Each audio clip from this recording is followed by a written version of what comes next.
Bonjour à tous, bonjour à toutes, j'espère que vous allez bien. Je suis ravie de vous retrouver pour le rendez-vous hebdomadaire de l'Update Lecture. On va parler des lectures que j'ai faites la semaine passée. C'est un bilan qui est plutôt chouette. J'ai eu un gros coup de cœur, une lecture qui était vraiment très bien, proche du coup de cœur aussi, et un abandon. Donc voilà, on va en parler tout de suite. J'ai débuté la semaine avec la lecture de Les Optimistes de Rebecca Makkai aux éditions 10-18. C'est un roman que j'avais acheté à sa sortie. Ça m'arrive pas souvent de craquer comme ça dès qu'un livre sort, parce que souvent j'ai un petit peu peur que tout le monde en parle en même temps. J'ai un peu peur d'être hyper influencée par les avis et puis d'être tout simplement un peu agacée naturellement par l'effet de masse. Souvent pour moi ça a un effet contre-productif, je le dis assez souvent, mais voilà, j'aime pas trop quand tout le monde parle du même roman. Et celui-ci, il m'avait quand même plutôt attirée, et finalement je trouve, enfin en tout cas moi par rapport aux personnes que je suis, j'ai pas trouvé qu'on en a tant parlé que ça, et pourtant c'est vraiment un super livre. J'ai vraiment adoré cette lecture. Cela étant, je ne suis pas certaine que ce soit une lecture pour tout le monde, donc je vais m'expliquer ensuite. Dans ce roman, on est en 1980, on a une alternance avec une temporalité donc dans les années 80 à Chicago pardon, et en 2015 qui va nous amener jusqu'à Paris. Et en fait on suit une communauté d'amis, d'amants, de familles, de cousins, toute une communauté un peu artistique, majoritairement gay, donc surtout au niveau des hommes. Et on a des journalistes, on a des universitaires, on a des artistes. Et en fait, on va centrer l'histoire autour de Yale, qui est donc, il travaille dans une galerie d'art en fait avec l'université. C'est un espèce de fond un petit peu artistique. Et dans les années 80 à Chicago, eh bien c'est la grande menace silencieuse du sida. Tous les hommes vivent un petit peu dans la peur. C'est un peu contradictoire cette période, parce qu'ils ont connu avec les années 60-70 un mouvement hyper libéré pour leur sexualité, de pouvoir enfin l'assumer, de pouvoir la vivre pleinement, que ce soit de moins en moins tabou, même si évidemment dans les années 80 il y avait encore beaucoup de combats à mener, mais en tout cas il y avait cette libération sexuelle qui a été portée par les années 60-70, et en même temps dans les années 80 c'est la menace qui tombe du sida, et là on voit comment en fait ça a été vécu au sein de ce groupe d'amis, d'amants, et c'est extrêmement intéressant parce que on va parler monogamie, on parle également eh bien, de polygamie et du risque qu'il pouvait y avoir. Et je sais plus exactement dans quel roman j'avais lu ça, mais c'était un personnage, c'était si, je vois ce que c'est. C'était dans le roman de Catherine Cusset, Vie de David Hockney, qui disait bah voilà, en fait à cette époque-là, pour les hommes c'était presque une punition en fait. C'était cette maladie inexpliquée, à l'époque on pensait totalement incurable, qui détruisait, qui était vraiment mais atroce quoi à vivre. Et en fait il y avait beaucoup de communautés gays, et en tout cas de personnes gays qui se disaient mais c'est une punition en fait. En plus bah, on imagine quand même toute l'intelligence des courants hyper conservateurs, etc., qui étaient contre l'homosexualité, qui étaient homophobes, hein, faut pas avoir peur des mots, et qui du coup disaient que c'était une sanction divine à la dépravation sexuelle et tout ça. Donc en fait on voit comment ça a pu être interprété par ses amis, par Yale, par son entourage, par son compagnon Charlie, qui lui du coup s'impose d'être monogame et d'avoir une relation exclusive pour éviter le sida. Et puis on voit comment les amis petit à petit tombent, comment ça crée une espèce de paranoïa, comment on est en même temps avec deux pôles en fait. D'un autre côté il y en a qui se disent bon bah de toute façon on mourra bien de quelque chose, autant mourir en faisant l'amour, et puis d'autres qui disent bah non, en même temps j'ai pas envie, donc je vais me ranger, etc. Et en fait j'ai beaucoup aimé cette histoire parce que j'ai adoré suivre Yale, j'ai aimé sa personnalité, j'ai aimé le fait qu'il soit hyper sarcastique, hyper fermé, hyper pessimiste aussi sur la vie. Je me suis beaucoup retrouvée en fait en Yale, en sa manière de penser, d'analyser les choses, de ressentir. J'ai trouvé qu'en fait tout le sujet était abordé avec beaucoup de sarcasme, d'ironie. J'ai bien aimé le ton en fait du roman et tous les personnages, et puis on a des personnages assez attachants qui viennent un petit peu casser le sujet assez lourd, comme Fiona qui en fait était la sœur d'un des premiers de leur groupe d'amis à décéder du sida. Elle va avoir voilà une importance dans l'histoire et puis on la suit d'autant plus en 2015 et c'était hyper intéressant. Alors là où je dis que c'est pas pour tout le monde, c'est que c'est pas un roman je dirais avec une intrigue. Quand je dis avec une intrigue, je sais pas, par exemple, vous ouvrez un bouquin, on vous dit au début qu'il y a eu un meurtre, bah vous avez envie de savoir qui était la victime, qui était l'assassin, etc. Ou quand vous avez, je sais pas, un élément clé, la réalisation d'un voyage, enfin, vous voyez, vous attendez, vous dites il y a un point central et on va avoir la préparation, la réalisation et les conséquences. Là, c'est pas vraiment ça. On suit en fait comme une espèce de fenêtre ouverte sur le quotidien de cette bande d'amis et on va voir comment ils vont vivre. Alors en plus de ça, sur plusieurs années, c'est assez intéressant parce que on a vraiment un début, une fin, mais voilà, il y a en fait, je vais pas dire qu'il y a rien au milieu, mais au milieu, il y a la vie. Tout simplement, il y a des échanges, il y a des disputes, il y a des peurs, il y a des traumatismes, il y a tout ça, mais il n'y a pas, si vous voulez, un point central où on se dit on attend la réalisation de ce point central. Et ça, je pense qu'il faut quand même garder en tête si on n'aime pas les romans qui sont assez lents, assez contemplatifs, qui racontent sans forcément vouloir tenir en haleine jusqu'à la résolution d'un point culminant, c'est peut-être pas un roman qui va être pour vous parce qu'il fait quand même 700 pages et il faut aimer être dans cette ambiance, il faut aimer les personnages. Alors si vous aimez les personnages un peu pessimistes, sarcastiques, qui n'ont pas forcément beaucoup de foi en l'humanité et en la vie, je suis pas certaine que ça soit un roman qui soit fait pour vous parce que vous allez peut-être vous ennuyer. Ça, je pense qu'il faut le garder en tête. J'ai bien conscience que c'est pas pour le mode d'appréciation de lecture de tout le monde. Moi j'ai adoré, j'ai vraiment adoré, c'est un roman où j'étais contente chaque soir de retrouver Yael, de retrouver sa manière de penser, d'analyser les choses et j'aime beaucoup voir en fait, on parle beaucoup souvent du sida, ce genre de choses, mais j'aime bien en fait quand on est plongé dans un groupe qui est directement concerné. C'est pas on raconte l'entourage, on raconte les débuts de la maladie. Là en fait on suit des gens qui la vivent, qui l'appréhendent, qui se disent bah c'est peut-être mon tour, etc. Et c'était hyper intéressant. J'ai beaucoup aimé aussi, il y avait vraiment des beaux profils humains, dans le sens où ils ont tous leurs failles, ils ont tous leurs défauts, ils font tous des erreurs où des fois ils se rachètent même pas, mais c'est comme ça en fait. Et j'ai trouvé que c'était un roman cru, pas dans la violence, ni dans la violence des situations, ni dans la violence des destins, ou même la violence de la plume, mais j'ai trouvé que c'était cru parce qu'il n'y a pas de filtre dans cette histoire, et en même temps c'est très beau parce que c'est toutes les aspérités de l'humain qu'on peut retrouver, d'autant plus dans cette période assez compliquée avec la menace de la séropositivité. Donc c'était vraiment hyper intéressant, j'ai beaucoup aimé. Et puis voilà, moi vous me dites un groupe de copains gays où ils sont tous artistes, journalistes, galéristes, etc. Moi je suis à fond, j'ai vraiment beaucoup aimé. Je vais m'intéresser un petit peu plus à l'autrice parce que j'ai beaucoup aimé en fait la manière d'écrire de Rebecca Makkai.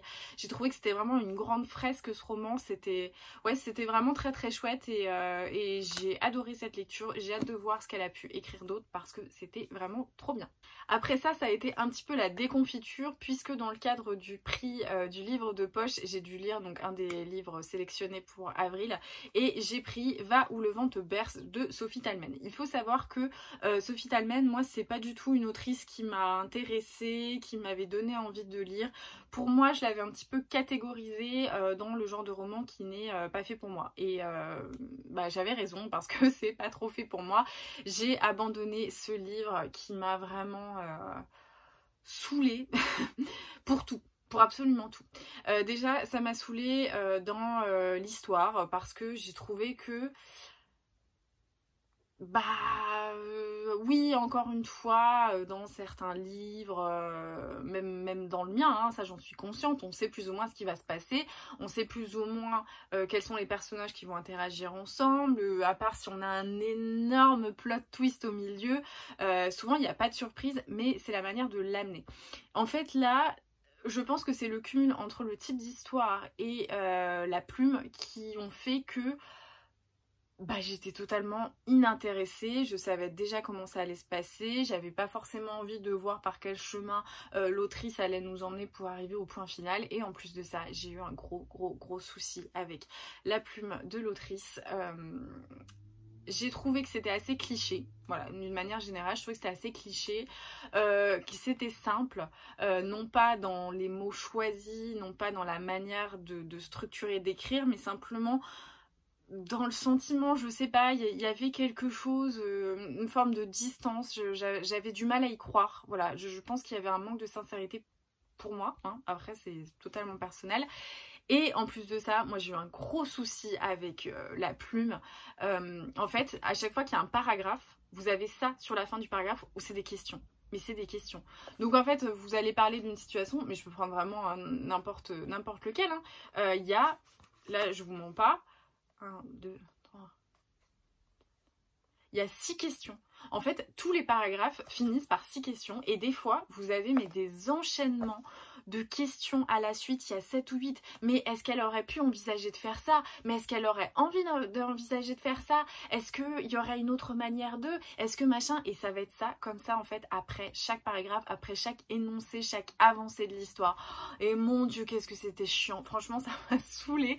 J'en pouvais plus, j'avais aucun plaisir. Parce que des fois, il y a des romans où je me dis, c'est pas une plume qui me plaît, parce que moi j'aime voilà je vais pas dire les belles plumes parce que ça veut rien dire, mais des fois il y a effectivement des manières, des tournures, des choses comme ça qui me plaisent pas forcément, mais où même si l'histoire est courue d'avance, j'ai quand même envie d'être dans l'univers. Là j'avais pas envie d'être dans l'univers, je me suis attachée à aucun personnage parce que je trouvais que c'était un peu surfait et à la fois pas assez construit.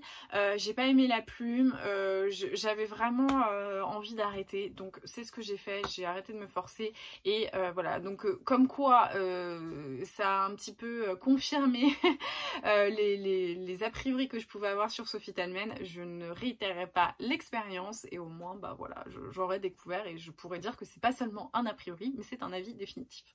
Je vais vous parler d'un livre que j'ai lu en avant-première, il sort le 6 mai et je vous invite grandement à le précommander parce que j'ai trop aimé. Je sais pas si vous connaissez Marie sur Instagram du compte Muffins and Book, elle est libraire, elle est lyonnaise, elle est trop drôle, elle est trop mimi, moi j'adore l'écouter parler, elle a un blog et un compte Instagram, les deux sont hautement qualitatifs parce qu'elle prend grand soin à faire des belles photos, des beaux avis, des belles chroniques, et moi ça j'adore, enfin j'aime bien quand les gens passent du temps, qui s'impliquent dans Booktube, enfin dans Bookstagram par exemple. J'aime pas trop le côté juste je consomme, je montre et basta, on n'entend pas parler. Et Marie j'adore parce que elle lit pas mal de choses, alors beaucoup de fantaisie fantastique, de young adulte, mais des fois elle lit des bouquins, du contemporain et tout, donc vraiment je trouve que c'est un beau compte à suivre. Donc c'est Muffins and Book, j'essaierai de, enfin je vous mettrai en barre d'infos. Et Marie en fait il y a quelques années elle a publié son histoire sur Wattpad, et son livre je crois qu'il a, mais c'est marqué là, il a été lu 130 000 lecteurs sur Wattpad. Et en fait, pour la petite histoire, quand j'ai lu Le Royaume assassiné, donc de Alexandra Saxo Christo, je sais plus, de chez Deux Sex Suisses, j'avais dit que voilà, j'avais adoré cette ambiance sur un voilier, l'ambiance un peu pirate, l'ambiance nautique, que je recherchais vraiment ce genre de roman. Et là je me suis dit mais attends, je crois que Marie, elle a son bouquin, ce qui s'appelait La Carte des Confins, qui s'appelle toujours La Carte des Confins d'ailleurs, parle de pirates et de ce genre de trucs, et je sais qu'elle adore cet univers des pirates et tout. Je me suis dit je vais aller le lire sur Wattpad, tant pis, mais j'étais vraiment en mal de cette ambiance de voilier, de mer, d'océan qui se déchaînent, de pirates, de caractères de pirates et tout. J'avais trop envie, et là j'ai vu que La Carte des Confins avait été retirée de Wattpad. Et là j'ai fait mes petites présomptions, je me suis dit s'il est plus sur Wattpad, je pense qu'elle a été signée. Et ensuite elle a commencé à teaser des trucs et j'étais là, c'est bon, me la fais pas, je sais que tu as signé ton truc. Et j'étais trop contente de voir en plus que c'est une super maison d'édition. Donc Marie, son roman sort le 6 mai chez PKJ, La Carte des Confins, et franchement, je l'ai reçu samedi midi à la poste, je l'ai fini là, parce que là je viens de le terminer, et on est dimanche, il est 15-16 h, et je l'ai terminé là, et je l'ai lu en 2 fois, voilà, tout simplement. Je l'ai lu une fois quand je l'ai reçu en faisant mon vélo, j'ai trop aimé. Ensuite le soir j'ai fait une pause parce que j'ai regardé Shrek, et que bon voilà, j'ai regardé Shrek, vous savez tout, voilà, j'avoue tout. Et le matin j'ai bossé, j'ai fait mon sport, et dès que j'ai pu, dès que j'avais fini toutes mes tâches, je suis retournée avec Kali et Blake sur le voilier l'Avalon et bah, je l'ai fini et puis là mon cœur est brisé parce qu'il faut attendre un tome 2 quoi. J'ai adoré, j'ai vraiment adoré. Pour vous faire le synopsis, on suit Callie et Blake. Donc Callie qui est une voleuse spécialisée dans le recel d'objets magiques, puisque dans cet univers en fait la magie anciennement était présente un petit peu partout, sauf que bah, les hommes n'étaient pas forcément hyper méritants pour pratiquer la magie, qu'il y a eu plein de trucs et que finalement la magie s'est rarifiée, que les quelques personnes encore capables de maîtriser la magie sont devenues des parias, ils ont été tués et la magie devient un petit peu un tabou. Et on suit Callie donc qui recèle ses objets magiques et qui semble fuir quelque chose. On comprend qu'il y a un grand mage noir qui aurait pris possession, je sais pas exactement comment vous dire ça, mais en tout cas on sent qu'il y a une entité magique sombre qui est là et Callie a l'air de fuir tout ça. On sait pas trop pourquoi au début. Et à côté de ça, on suit Blake Jackson qui est le capitaine de l'Avalon. Il a succédé à son père qui était un grand pirate et Blake il est immensément connu dans la piraterie, son voilier l'est, ses prouesses le sont également et il veut aller découvrir la carte des confins et pour ça il a besoin d'un compas magique qui vous indique en fait le lieu, la direction de ce que vous désirez le plus au monde à l'instant où vous interrogez le compas. Et vous le sentez, c'est Callie qui va lui vendre et tout va pas forcément se passer comme prévu. Et alors là, on part à l'aventure sur le voilier. On va faire des attaques de pirates, il y a de la traîtrise, il y a de la magie noire, il y a des attaques, des plans foireux, des plans qui réussissent. Il y a de la séduction, il y a beaucoup de séduction, ça je pense qu'il faut le savoir, entre Callie et Blake, la romance est très présente. C'est une romance où les personnages se cherchent, voilà, ils se cherchent, donc il y a beaucoup de taquineries, ils sont hyper pinçants les uns envers les autres, on fait des arrêts à la taverne pour aller boire des chopines de bière et tout, du rhum, enfin je sais pas si c'est de la bière d'ailleurs, je crois que c'est du rhum, et donc voilà l'ambiance, le cadre posé, et moi j'ai trop aimé, j'ai dévoré ce bouquin, j'ai adoré la plume de Marie parce que vraiment pour le coup, bah... ça s'enchaîne, c'est ultra dynamique, on n'a pas envie d'arrêter, on a envie de se dire allez encore un chapitre, encore un chapitre, encore un chapitre. J'ai adoré, vraiment j'ai adoré ce roman, là je suis en mode mais qu'est-ce que c'est que cette fin mon dieu, pourquoi on s'arrête là comme ça, j'ai trop hâte de lire la suite, je suis vraiment contente pour elle parce que c'est hyper mérité, son histoire elle est géniale et si vous êtes comme moi à avoir envie de lire des histoires de pirates, mais moi vraiment c'est une obsession et pourtant je cherche pas tant que ça, hein, donc vraiment j'y mets de la mauvaise volonté moi-même, mais j'ai trop envie de... j'aime trop en fait quand je lis des trucs qui se passent sur les océans, sur les voiliers et tout, c'est trop bien, j'ai vraiment trop aimé et je sens que... voilà, en fait on sent qu'on est sur une histoire qui va grandir, qui va se densifier, se complexifier. Je sais pas si l'histoire sera finie en 2, 3, 4 ou j'en sais rien, mais tout ce que je sais c'est que j'attends avec impatience la suite parce que c'est vraiment très cool. Il y a un côté en plus de ça hyper badass, enfin franchement c'est un truc, faut l'offrir à vos petites cousines. Je sais jamais en fait comment me situer par rapport à ça, mais vous pouvez voilà, aux ados, aux jeunes femmes, enfin à n'importe qui, mais faites-le lire parce que c'est trop cool, parce que Callie elle est hyper badass, mais elle est faillible et ça je trouve que c'est une véritable authenticité dans des personnages, parce que moi j'aime les personnages féminins forts, mais des fois on peut avoir un tout ou rien, soit on a des véritables nunuches qui se tombent en pamoison devant le premier mec qui tombe devant elle et qui perdent toute notion de destinée, de côté hyper combative, etc. Soit on a des nanas où c'est too much, où on a peine à y croire parce que même si on est une meuf hyper badass, j'imagine qu'on a quand même un peu de faille humaine en termes de sentiments, de plein de choses comme ça, de peur et tout ça, et donc des fois j'arrive à cet extrême où j'y crois pas trop, où je trouve que le personnage est extrêmement synthétique en fait, et là je trouve qu'on avait vraiment le bon dosage entre ce personnage un peu traumatisé, qui a un destin hyper badass, qui a un super caractère, mais en même temps bah voilà, elle est faillible, et ça je trouve que c'est hyper intéressant. Pareil, le personnage de Blake il est quand même assez creusé, c'est pas non plus du cliché, donc vraiment j'ai trop aimé et j'ai trop hâte de lire la suite, et félicitations Marie pour ton petit bébé parce que vraiment je suis trop contente d'avoir pu lire en avant-première. J'ai hâte de saouler tout le monde avec, vraiment.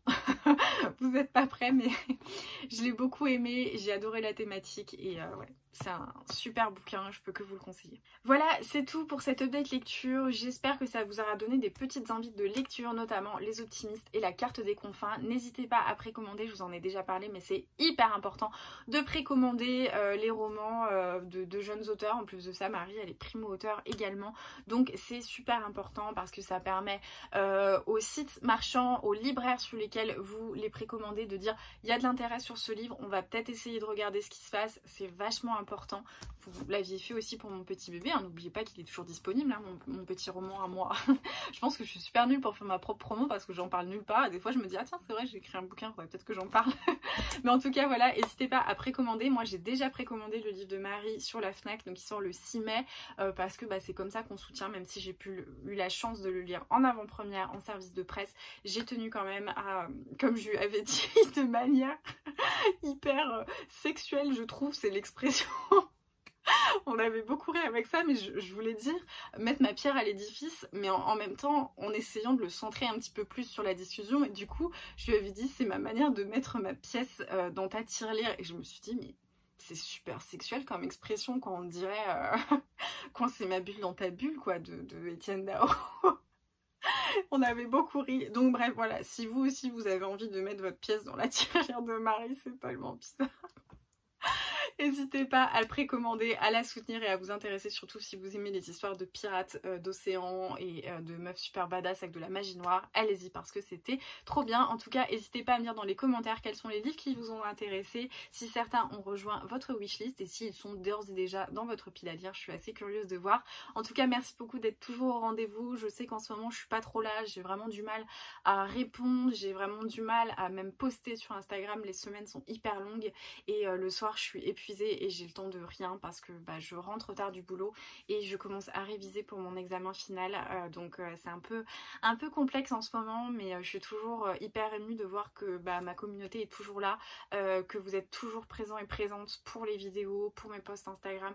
Ça me touche beaucoup de savoir que je peux prendre de la distance, prendre un petit peu de temps quand je peux pas en prendre pour tout ça, et vous êtes toujours là à m'accueillir quand je reviens et ça m'émeut beaucoup. Donc merci du fond du cœur pour tout votre soutien, pour vos messages super gentils, pour me dire de pas oublier de me reposer. Vous avez raison, c'est vous qui avez raison, c'est clair, je le fais pas assez. Alors merci pour votre bienveillance et votre présence, c'est hyper précieux pour moi. Je vous fais plein de bisous, je vous souhaite de bonnes lectures et je vous dis à très vite.